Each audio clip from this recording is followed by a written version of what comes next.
You're listening to the OnesReady podcast, a team of Air Force Special Operators forged in combat with over 70 years of combined operational experience as well as a decade of selection instructor experience. If you're tired of settling and you want to do something you truly believe in, you're in the right place. Now here's your host, PJ team leader, jiu-jitsu lover, meme enthusiast, and dad joke aficionado, Aaron Love.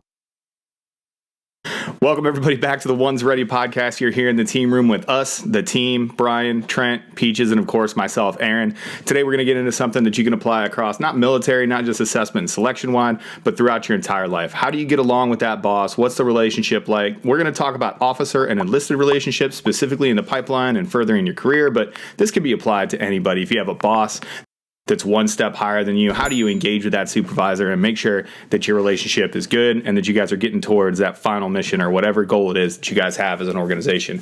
First, we want to thank everybody that has helped us to get where we are right now, and that's all of you first, for listening to the podcast, for following us at OnesReady on the Instagram account, for going to the website at OnesReady.com and checking out what we got there. Keep going. Subscribe to the podcast on Apple Podcasts. Give us that rating. Give us that review if you like what we're doing.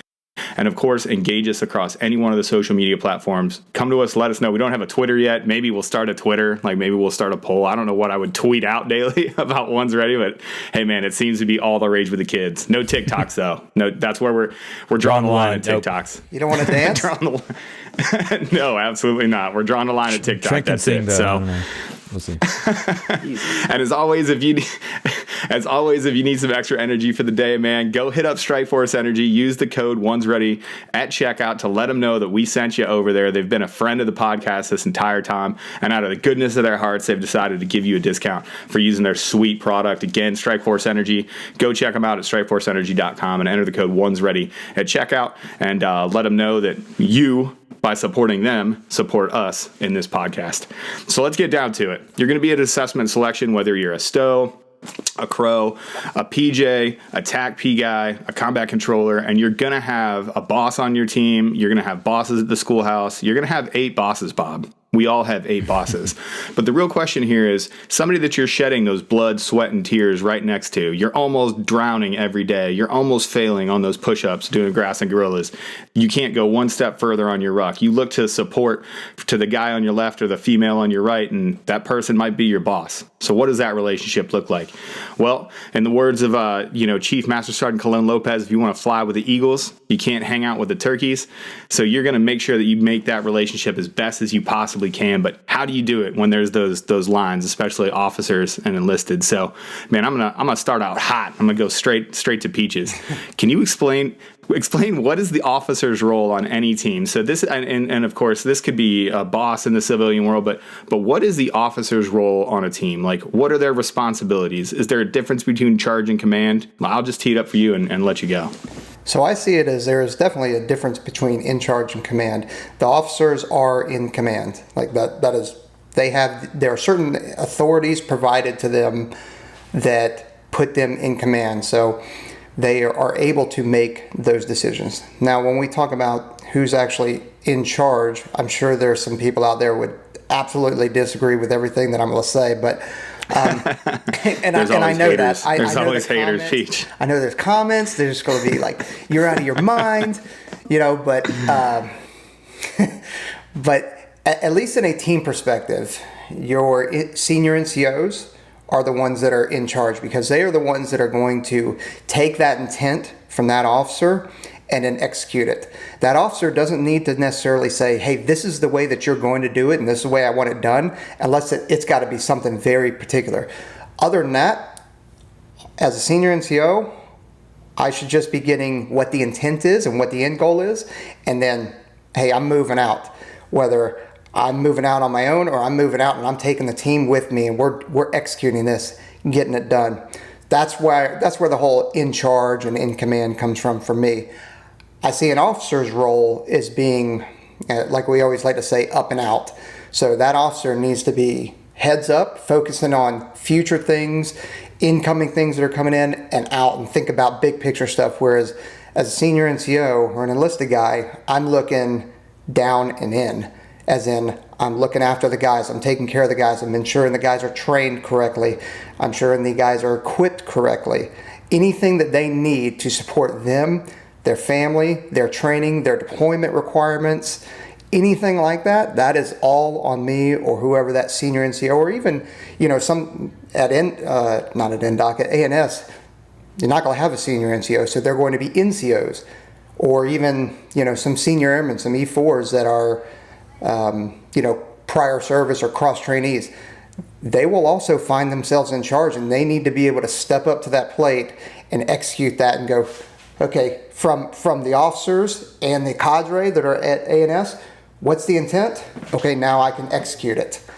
And that's kind of like an important thing too that people don't realize. Like, NCOs have their authority and have their power delegated to them from the officer. Like, NCOs don't hold you don't hold any power on your own. You were delegated authority by your commander, or if you're a senior airman that's taken over as a team leader at ANS, you're granted authority by the people at NDOC, eventually the officer at ANS or wherever it is that you are, and that's how you satisfy that intent, how you satisfy that commander's intent. It's no different in the civilian world. Your boss says, hey, you're the assistant to the regional branch manager, so you're gonna even if it's assistant to the regional branch manager, you have power in that title and in that authority. So the up and out thing is always a good one. If up and out for the officer is health, morale, and welfare.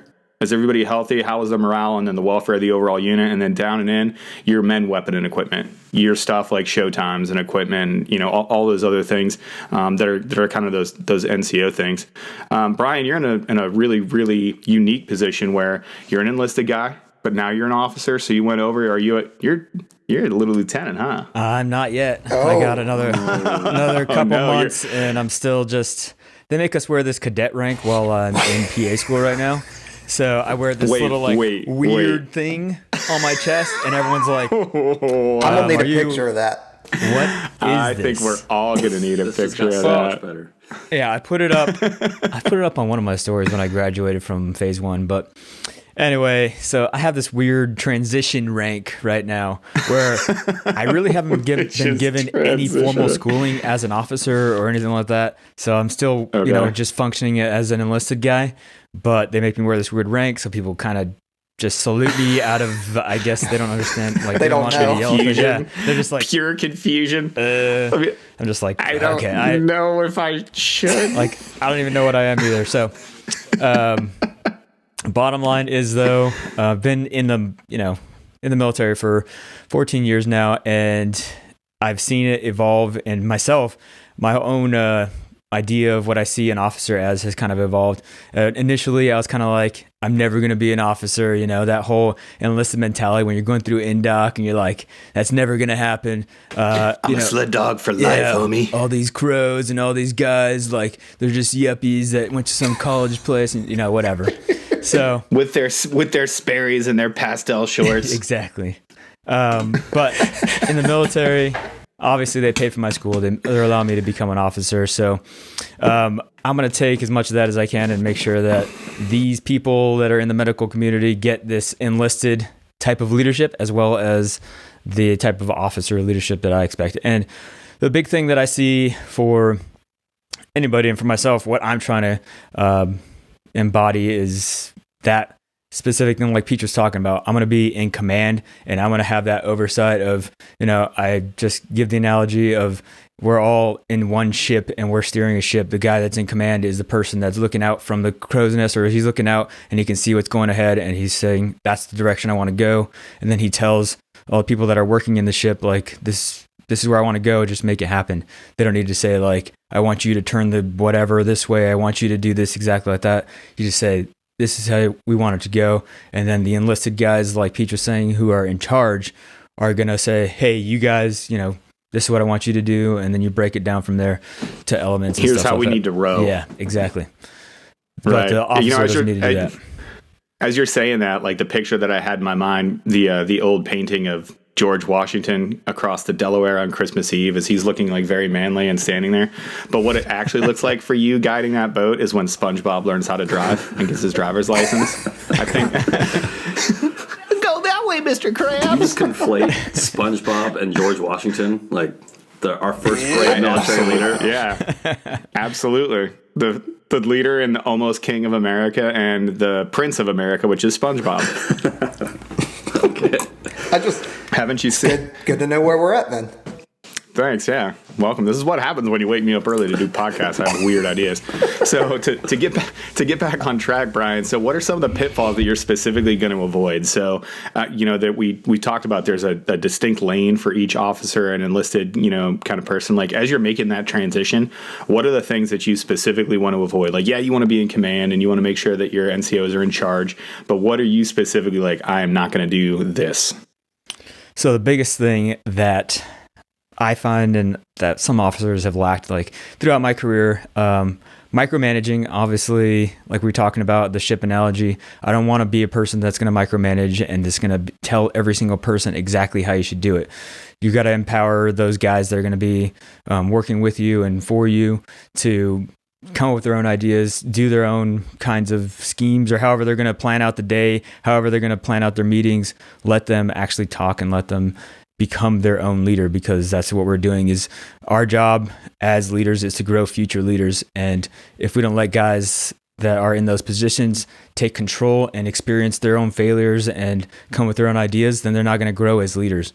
So we can guide them and show them the ways that we do it, the ways that we found as best practices. But overall, we have to let those people actually experience that failure or experience that success. If it's better than any idea that we could have come up with, and we tell them like, this is awesome, good job, keep on pushing forward. And you're motivating the entire team. Like, you're making this way better than I could have probably even done it. So empowering the guys like that is huge. And then the second thing that I preach to all my dudes whenever we go out to any of the events or at INDOC is you really have to get to know the person. And I'm not talking about like everyone's going to say, oh, an officer hanging out with an enlisted person, that's fraternization, whatever. It's a little bit different in the special operations community. How dare you? Yeah. You have to know the guy that you're working with inside and out, and you need to know when they're having a bad day. You need to know when they're having a good day, when they're on their peak performance time, because not everyone's going to be like constantly 100% performing all the time. There's dips and valleys. So you need to know whenever that person is in that mode or that person's ready for work. You just need to know pretty much everything about them in order to actually get a productive relationship and take care of each other, especially when you get busy downrange. Got it. So they're peacocks. You got to let them fly, and make sure Peaches always has snacky snacks. Exactly. Snacks are the biggest thing. Yeah. I can't believe I didn't say that. Yeah. You have to have snacks at all time. Otherwise, everything just collapses.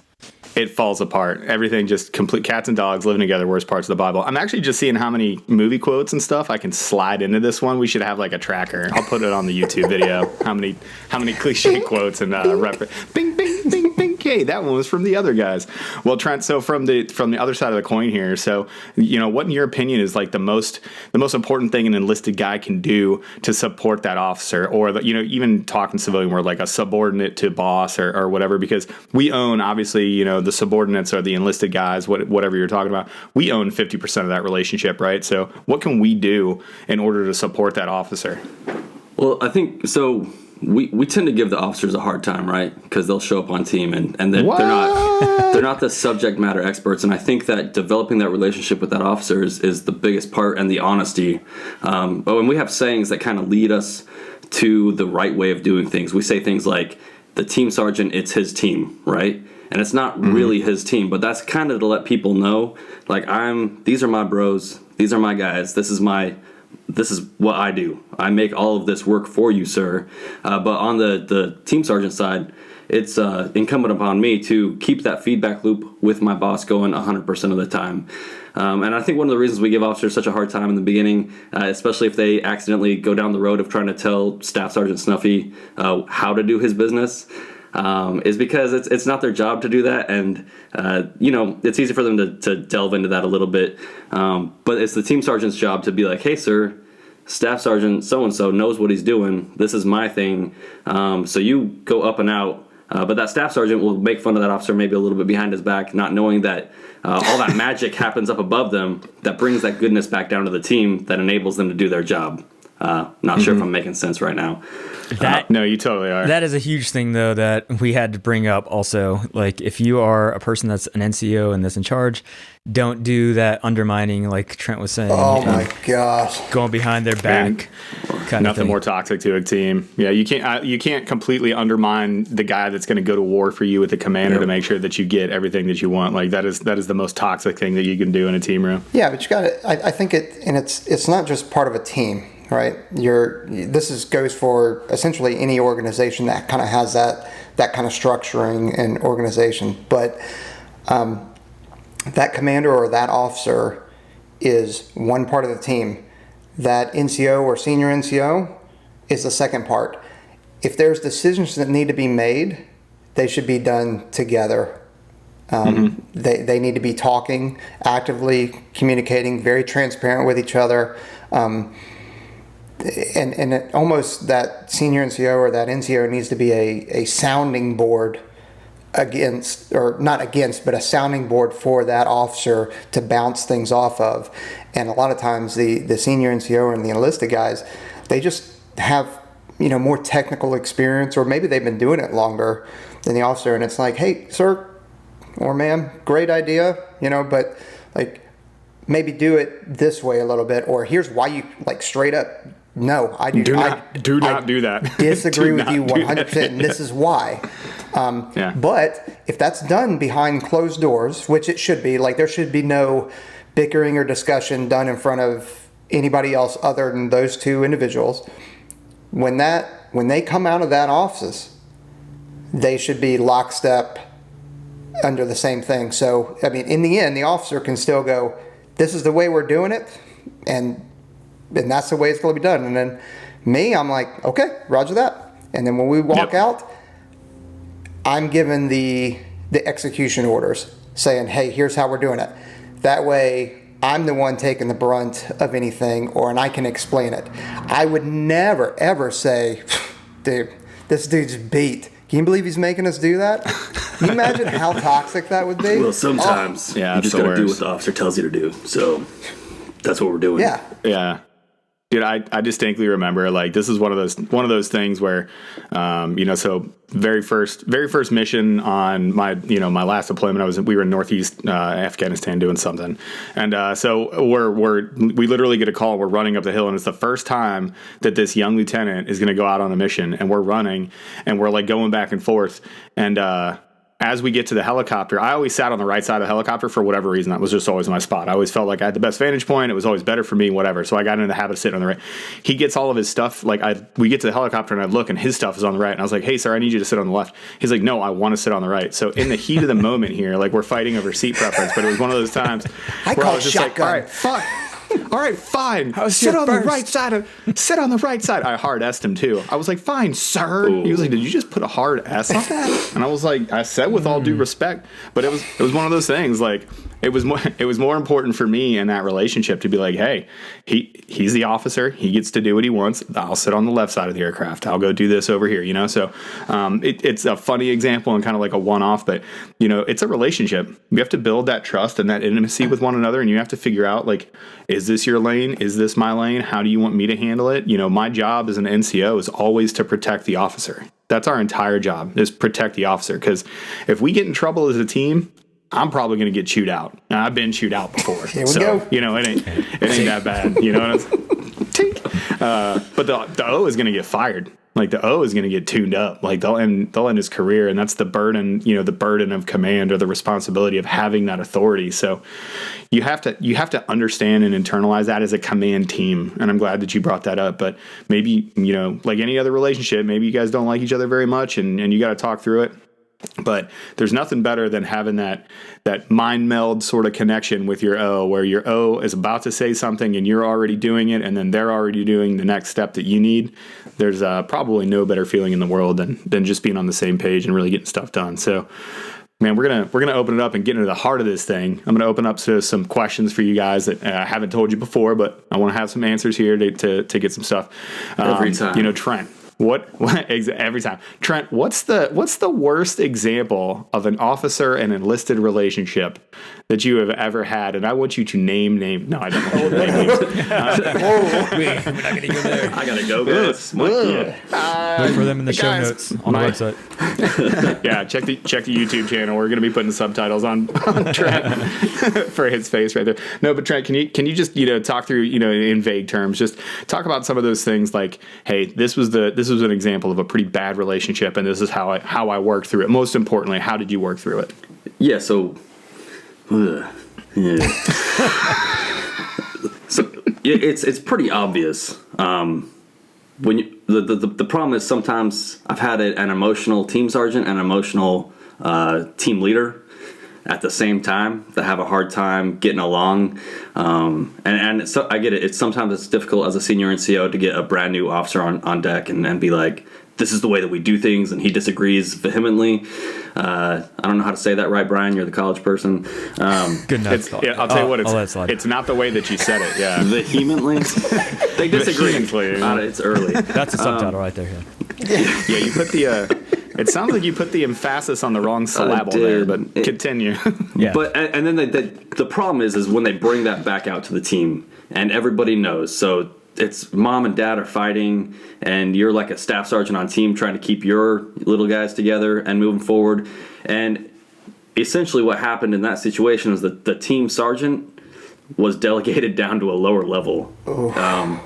You know what I mean? So that all the execution was done at a lower level while mom and dad were fighting. And it's real toxic. It's happened a few times. You see people fighting about stuff in front of the guys.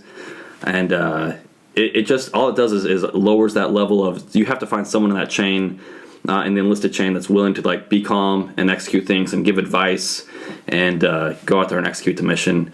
But it should never happen, guys. It's like Peach was saying, you got to do stuff behind closed doors. You can't go out there and micromanage, like Brian was saying, and you have to have that relationship. We call it the chain of command for a reason. I'm going to tangent here for a second, but trust is everything. And if you don't have that trust at the team sergeant, team leader level, the team leader can't go to the boss and say, my guys are capable of doing all these things. So he has to trust the team sergeant. Team sergeant has to connect that chain down with the guys below him and say, these are the reasons that we're doing things, and develop his NCOs to understand why the officer side of the house is asking us to do certain things, and just keep that connection going and all that communication. So communication and trust is vital, and maybe sometimes keeping your feelings out of the team room is the key to everything. Yeah, for sure. And you brought up a good point there, and we've kind of danced around it a couple times. Peach has mentioned it before, but that's your job too, is as a subordinate, kind of as a mid management sort of guy.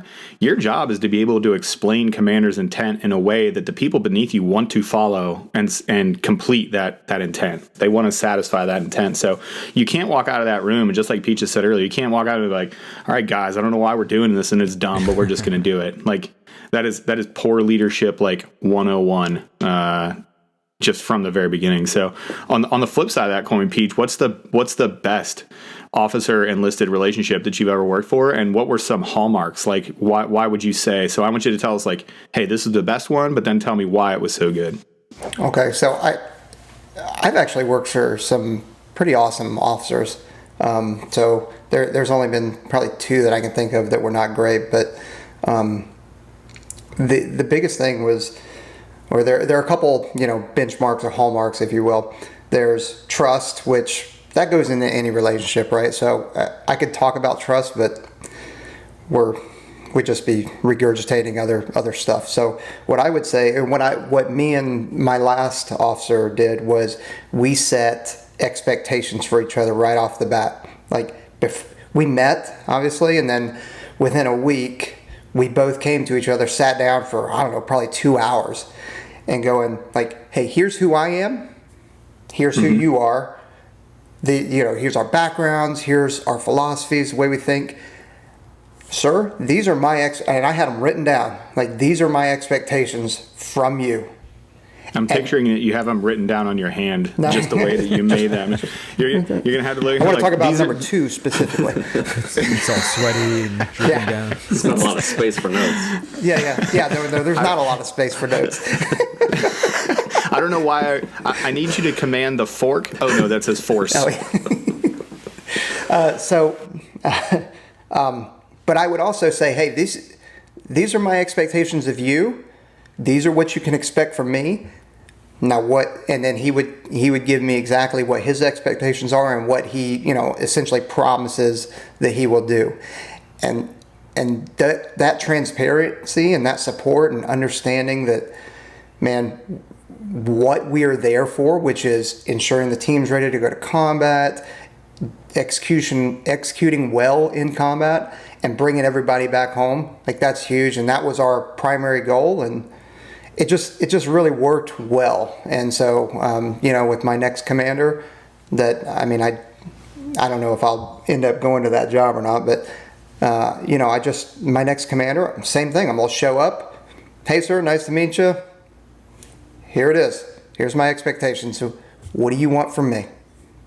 What are your lines of effort? What are your lines of operations? Like, what are your priorities? Like, let's do it.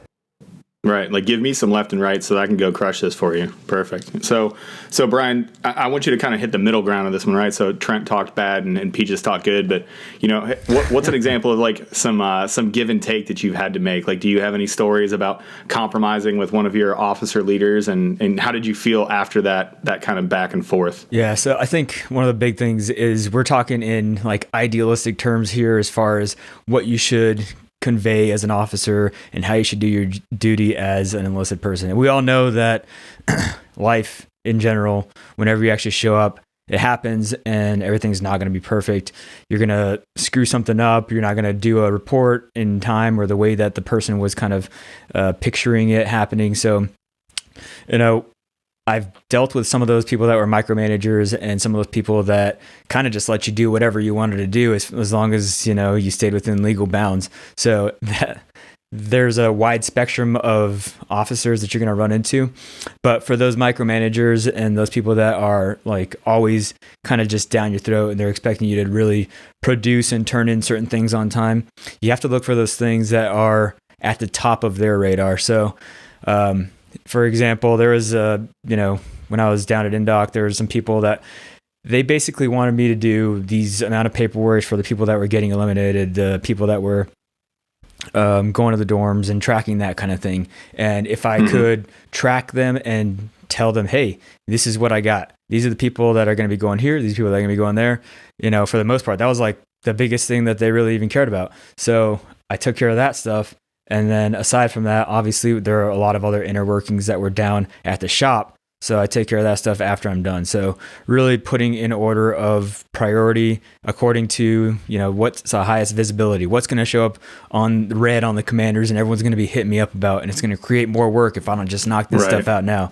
So knocking that stuff out is huge and just prioritizing. So I used to have like a chart, put obviously things that I need to do on top first and then work my way down from there, and then I can go home once I have like 3 or 4 things left on the checklist. So because that stuff was for later. The ever expanding to-do list. Yeah. I don't know. I've never, until I got into the military, I've never known that a to-do list can grow exponentially throughout the day. You think okay, this morning I'm going to write this to-do list down and then I'll get it done. No, that's not how it works. You try to log in your computer and you're like, CAC's expired. Let's do a whole new thing. I'm going to go down to the freaking office now and spend 2 hours. I got to go do my PHA. Oh, God. Yeah. So, stuff always comes up. Like we're saying, nothing's ideal and doesn't turn out exactly like you want it to be. So that's one way for those guys. And then, on the other side, you just have to be that person that is, as long as you are doing the right thing, your job, just like Pete was saying, and you're headed in the right direction as whatever they told you that they wanted you to be doing, then you're in a defensible position at least. And you can say, sir, this is what I was doing. This is what I was taking care of. If you want me to reprioritize, then I'll reprioritize and take care of these things or that kind of thing. So you guys are both on the same page, and there's always going to be confusion. Maybe he'll say, oh, I thought I told you that I wanted this and that. Like, okay, no problem. I can readjust and fix some stuff. So there's always just that communication, kind of like Trent was saying, just communication, making sure that we're heading in the right direction and on the same page with everything. And that will be huge. Yeah. Yeah, I think and it might be. Oh, I'm sorry, Brian. Or Aaron, go ahead. No, yeah, I was just going to say. It's he just was. You might have to change your own leadership style as well. You might have to change up the way that you do things. Just like Brian was saying, like if you have an officer that cares about priorities 1, 2, and 3. If those aren't your priorities, it really doesn't matter. You got to knock those out for the boss and do what you're supposed to do. Yeah, and Brian touched on a little bit, if you're doing the right thing, like if you're already doing the right thing, your decision's pretty simple. Like, I mean, it's already laid out for you. I'm doing the right thing. Drive on. And then there's no question of morality or ethics or anything like that. You just do the right thing and execute. See? Sure. Absolutely. Yeah. Hey, Trent, do you ever want to be an officer? Well, I did until we started doing this podcast. And then I was like, nope. Well,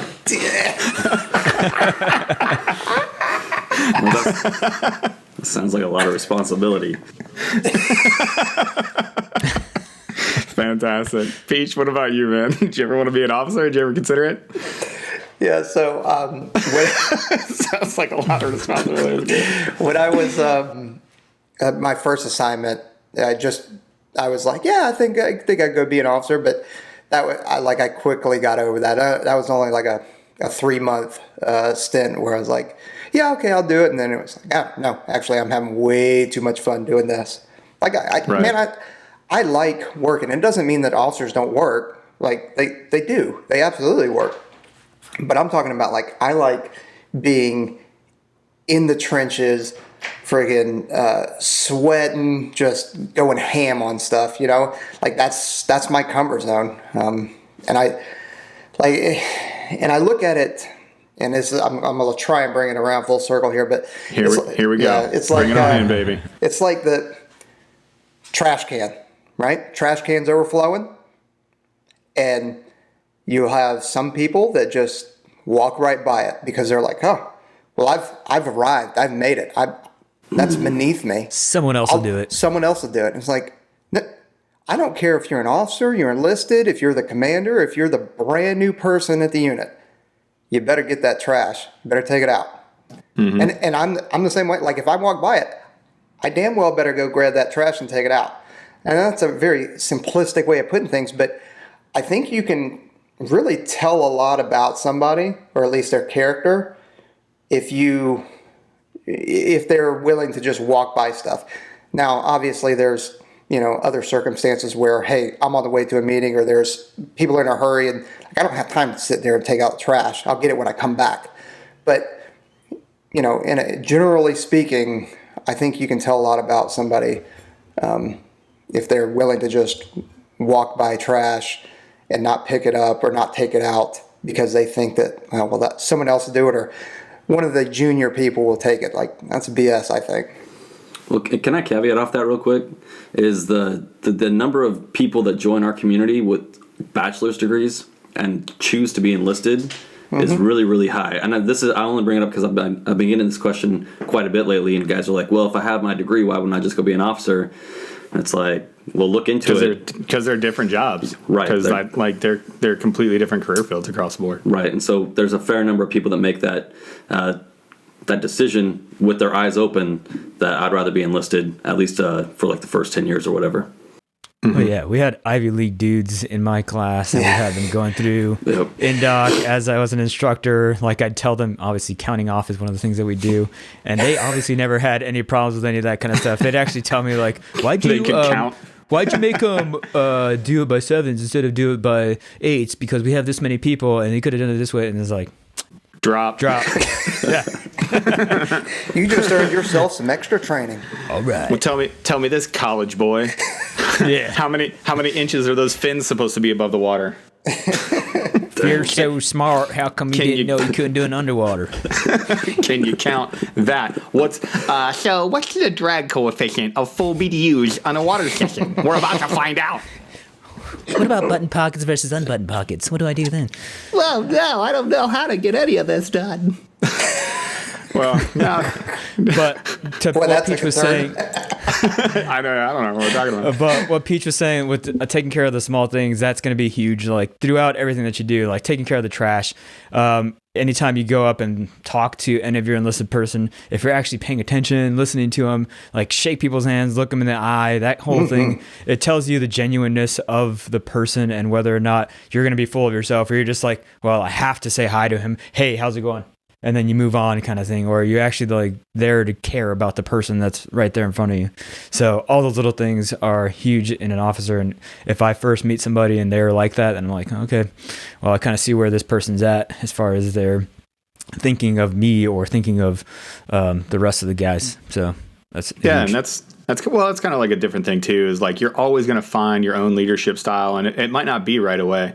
So quick as enlisted dudes, especially for, kind of in that E6, senior E5, E6, and especially E7, you make that first impression, that first 6 months of an officer, and you kind of forget the fact that you're supposed to help them get there.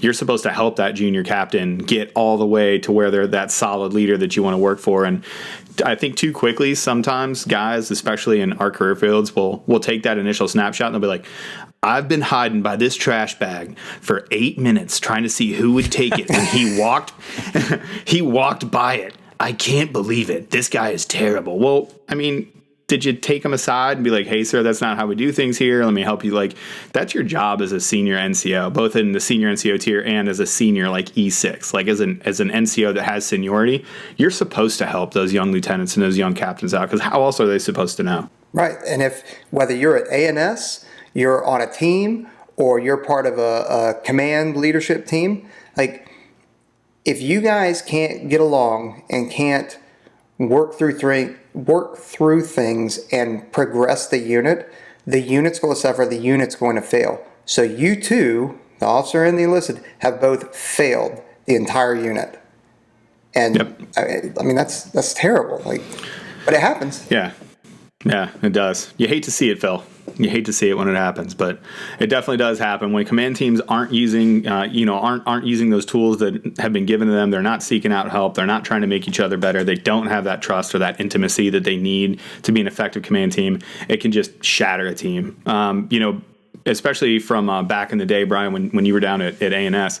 Do you remember like a pronounced example of an ANS team or an NDOC team, back in the day, of failing because of that officer enlisted relationship? Or maybe it was a toxic officer or maybe a toxic NCOIC. Like, do you remember a specific example? I put me on the spot trying to remember all these teams in the back. So I think, one of the biggest things that you can do as an officer is come prepared, because I've seen it actually over the past couple of years, a lack of preparedness from the officer standpoint. And we used to talk about it all the time, joke about it whenever it came to an officer, like all these guys show up and they could barely pass the pass test, or they just like marginally passed. And we kind of, when we were going through, we saw officers as like, they were Greek gods when they showed up, and they were just complete studs. They were unfazable in any iteration of training. And we had some that have kind of even failed to pass when they showed up, and they're given extra chances because they've already gone through an additional selection. We don't want to talk about that whole selection portion and whether or not it was effective, but the main point of this is that if you're going to be an officer and going into, the selection phase, you're going to be in charge of all these guys, and you need to be the example for them to follow, because just like said, lead by example. That's always said anywhere you go. This is especially true whenever you go to selection. So if you show up and you've already failed the pass test, how much confidence do you think your team is going to have in you, not only just making decisions every day, but decisions that are going to affect their lives? You can't keep control of the things that were in your control before you showed up, which are working out and, eating right and doing all that kind of stuff. Then how can you be an effective leader when you show up right there? So automatically you already have that amount of distrust amongst the team, because they just see you as kind of a S-bag that you couldn't come prepared. So did you say S-bag? S-bag? Yeah, I don't want to. How about a turd? This is a PG show. A turd, whatever. Yeah, so don't be a turd. Yeah, Don't be a turd. It's easy. But Brian, you bring up a good point about the, people that take care of themselves. Have you guys ever noticed how at least Americans anyway, and I think pretty much the world, puts people who are in shape on a pedestal? Man, our career field is the worst. You could be the worst dude in the world, be like, guy's a stud though. Right. That's not where I was going with that, but I mean, it's talking about like, hey, people that are able to get their own lives together and have their poop in one bag, if you will. turds in Have one bag. There's the S bag that we were S's in one just bag? talking about. Yeah. Yeah, all their S's in one bag. So if you good God, I'm losing it here. Yeah. Oh God, you're losing control, man. Somebody, you know why? It's because we don't have an officer. Like enlisted men should not be left.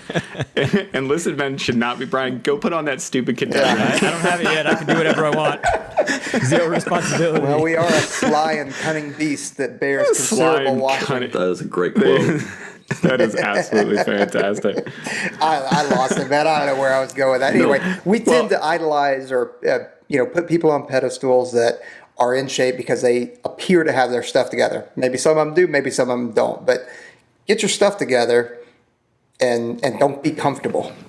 Well, and it works just as well on that enlisted side too. Oh, like yeah. when it comes time for that first time to be like, you need to get all this stuff onto that bus to go over to Finn right now. You have 2 minutes. The first time that you have an NCO just kind of like freeze, be like it's the worst. So you're just like all credibility out the window. Like it's a simple move, man. Make some stuff happen. Trent, what were you gonna say?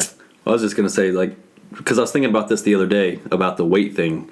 If you cut me off in traffic or something and you're a fit person, I'm probably going to give you a pass.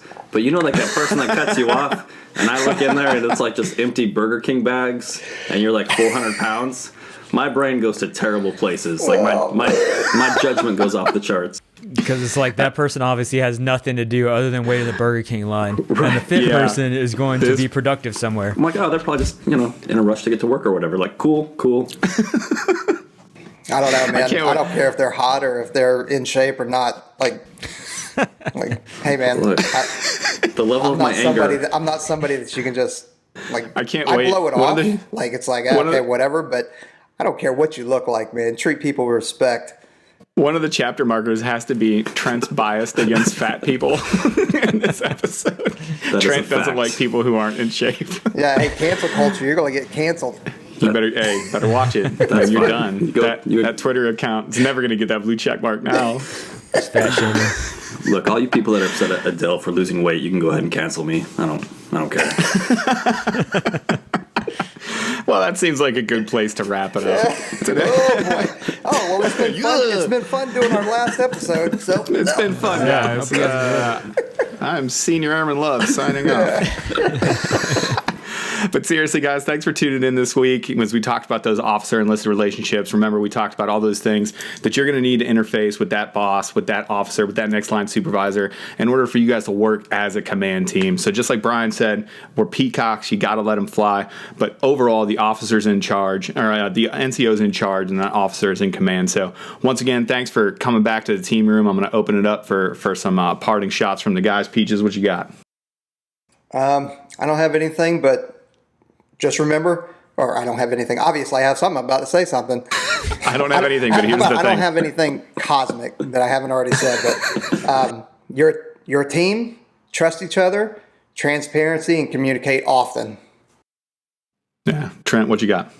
Get to know each other. You're always going to find something in common. Developing that base relationship that you can build the trust and everything else off of. You just got to spend some time together and get to know each other to build that, to make that team successful. Yeah, absolutely. I just want to say thanks for my parting shot. Just thanks for everybody for listening to the podcast. Go rate, review, find us on socials. Go to Instagram, go to Facebook, find us at OnesReady on Apple Podcasts. And again, leave us a 5-star review, put a comment in there. Go to the YouTube channel. Check out the last couple podcasts that we did. They've been great topics, and we got some more guests coming out, some more exclusive YouTube content. So make sure to go check out that stuff, and I'll turn it over to Brian to close us out. All right.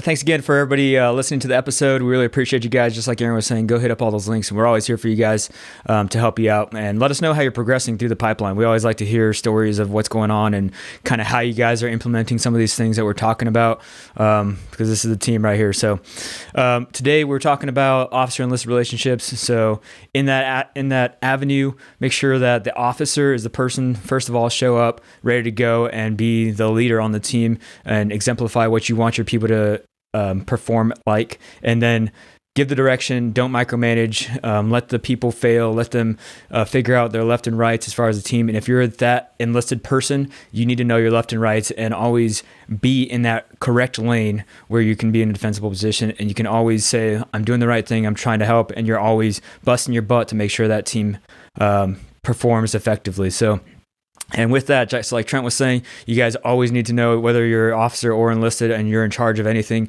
a leadership role, then you need to actually pay attention to your guys, know what they're feeling, know what they're doing, know what they're thinking, know where everything is supposed to go, know everyone's job and what kind of place they should be doing. Because just as you work up like you're a ship captain, you have to know what they're doing on the bottom level deck. That way, if you give an order, then you could be like, oh, that's going to probably take them about 20, 30, 40 minutes or whatever. But be realistic and know that they're trying to learn their jobs. Everyone's trying to learn. So just know a little bit about it, but don't micromanage it. The other thing is, just like we were talking about with the messing up and showing up, you always want to outperform and do your best to, like I said, exemplify the leadership position.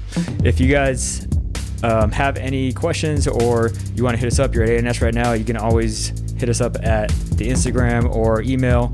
We're always there for you guys. So again, thank you for listening to the episode, and we will catch you guys on the next one.